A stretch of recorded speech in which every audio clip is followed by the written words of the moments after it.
Abi kalkma kalkma. Yaşanabilecek özellikle sağlık sorunlarıyla ilgili ciddi bir sıkıntıyla baş başayız. 6 Şubat gecesi Kahramanmaraş merkez üssü olan iki büyük deprem yaşadık ve bu deprem tabii sadece Kahramanmaraş'ı değil 10 ili etkiledi. Büyük bir yıkıma sebep oldu ki hala tablo tam netleşmiş değil. Yani yıkımın boyutları, yaşamını yitiren insanların sayısı hala netleşebilmiş değil ama şu anki mevcut verilerle bile felaketin ne kadar büyük olduğu aslında görülebiliyor. Yaşanabilecek özellikle sağlık sorunlarıyla ilgili ciddi bir sıkıntıyla baş başayız. Bununla ilgili nelerin yapılması gerektiği, biraz buna yönelik belki gündemlerimizin oluşması gerekiyor. Şu an için en önemli sorunlardan biri özellikle deprem bölgesindeki insanların barınma sorununun karşılanması gerekiyor. Yani Şubat ayındayız, kış mevsiminin en ağır olduğu bir süreçte ve yani bu sorunlarla başa çıkabilmenin temel yolu öncelikli olarak bir barınma sorununun kalıcı olarak sağlanması gerekiyor. Ve özellikle eğer sağlık alanında önümüzde ciddi sorunların yaşanmamasını istiyorsak ne yazık ki bir takım hazırlıklarımızı bir an önce tamamlamamız gerekiyor. Özellikle deprem bölgesindeki insanların tuvalet ihtiyaçlarının sağlanabilmesi. Çünkü şu an o bölgeye giden insanların söylediği aslında orada şu an için en büyük sorunlardan biri de tuvalet ihtiyacının karşılanamadığı bir durumla karşı karşıyayız. Yine özellikle depremden kaynaklı altyapı ciddi anlamda hasar görmüş olabilir ve bundan dolayı da temiz suyun kullanımının bir an önce sağlanması gerekiyor. İnsanların bu imkanlara erişmesi gerekiyor. Onun yanı sıra deprem bölgesindeki çöplerin düzenli olarak toplanması, bu bölgelerdeki gerekli ilaçlamaların yapılması. Çünkü bu çevre sağlığı açısından bu tür tedbirler alınamadığı noktada ilerleyen dönemlerde ciddi anlamda vektörel bulaşım dediğimiz yani sineklerle veya farklı canlı yapılarıyla bulaşabilecek bir takım hastalıklar da yaygınlaşabilir. Onun dışında özellikle vücut direncinin sağlam olabilmesi açısından dengeli bir beslenmenin sağlanabilmesi gerekiyor. Buna yönelik evet yardımlar yapılıyor. Bunun organize bir şekilde, süreklilik arz eden bir şekilde sağlanması gerekiyor.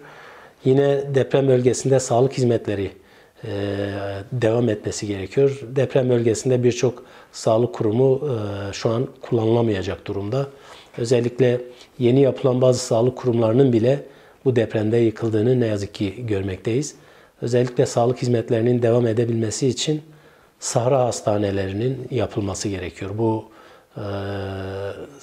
küçük ölçekli yapılan çadırlarla giderilebilecek bir şey değil. Büyük ölçekli sahra hastanelerinin gerekirse 2. ve 3. basamak sağlık hizmetlerinin sunulabileceği sahra hastanelerinin yapılması gerekiyor. Yine bir an önce 1. basamak sağlık hizmetlerini, aile sağlığı merkezlerinin hasarlı değilse kullanılmasının sağlanması gerekiyor. Çünkü yani burada bağışıklama hizmeti dediğimiz yani özellikle bebek yaş grubunun var olan Sağlık Bakanlığı'nın aşı takviminin devam etmesi, bağışıklamanın sürdürülmesi gerekiyor.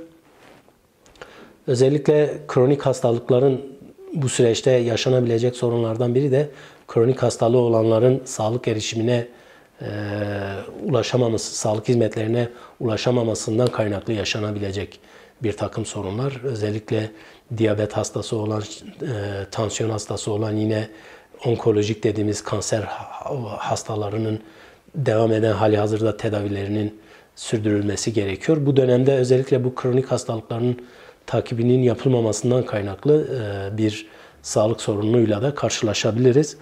Bunun yanı sıra özellikle gebelerin takip süreçlerinin bu süreçte yine sağlanabilmesi gerekiyor. Bu yönde gerekli tedbirlerin alınması gerekiyor.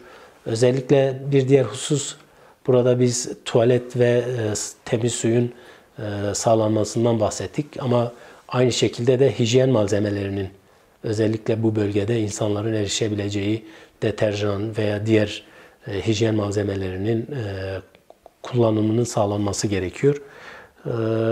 Tabii bunlar kısa vadede belki sağlanması gereken şeyler. Bunun yanı sıra özellikle depremin en büyük yarattığı travmadan dolayı da uzun vadede bir ruhsal destek sağlanması gerekiyor. Özellikle bu sadece depremi yaşayanlar için de değil. Ne yazık ki ülkemizde bu deprem sürecine tanıklık etmiş olan hepimizin belki ihtiyacı olabilecek bir durum ama en başta deprem bölgesindeki bireylerin, çocukların, yetişkinlerin uzun vadede bir ruhsal destek programına ihtiyaçları var. Bu süreçte özellikle sağlık alanında hani bu koşullar sağlanamadığı zaman elbette ki bir takım hastalıklarda artış olabilir. Özellikle grip, kızamık vakaları, yine dizanteri, kolera gibi bir takım hastalıklarda artış görülebilir. Buna yönelik hani en azından önlemler alınırsa bu tür hastalıklar minimize edilmiş olur. Tabii tüm bu süreçlerde özellikle işin sağlık boyutunu konuşuyoruz ama diğer boyutuyla da sağlık personellerinin durumunu da göz önünde bulundurmak gerekir. Yani bu depremin yaşandığı 10 ilde aynı zamanda görev yapan sağlık personelleri de aynı zamanda depremzede konumunda ve birçoğu evlerini kullanamamakta veya ailelerini farklı yerlere belki nakletmek durumunda kaldılar.